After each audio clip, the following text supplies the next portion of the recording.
Mas malinis na Chinatown sa Binondo, Maynila ang aasahan ng mga bibisita doon ngayong papalapit ang Chinese New Year. Invited din ang publiko lalo't anniversary pa ngayon ng pinakamatandang Chinatown sa buong mundo.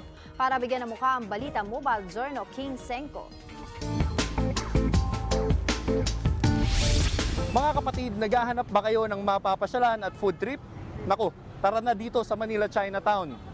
Ito na ngayon ang Plaza Lorenzo Ruiz, mga kapatid. Malayo na sa dating lagay nito, mahigit 1 taon na ang nakaraan mula ng ating may ulat yan dito sa One Balita, Pilipinas. Kung noon ay masangsang ang amoy dito sa fountain dahil sa mga batang nagsuswimming dito, ngayon ay may pailaw pa yan at malinis na.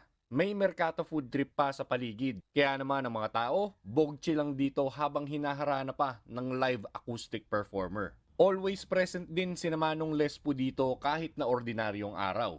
Ang mga historical marker na ito na dating tambayan ng mga homeless at street dwellers, ngayon ay mga namamasyal na turista na ang nakatambay. Masaya kasi ang laki ng pinagbago dito sa plaza ng Binondo. Hindi na nakakailang, hindi ka na matatakot.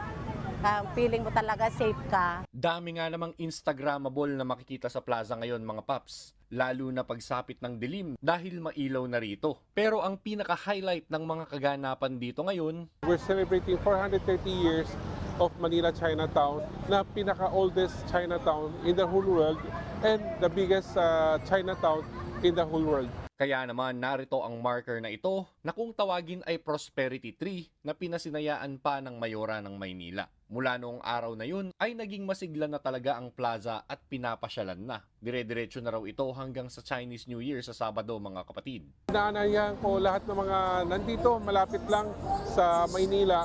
Sana makapagbisita kayo para makita ninyo kahit paano nag-improve din yung pag-asikaso dito sa lugar ng Chinatown. Mobile Journal, King Senko po, hatid ang mukha ng balita.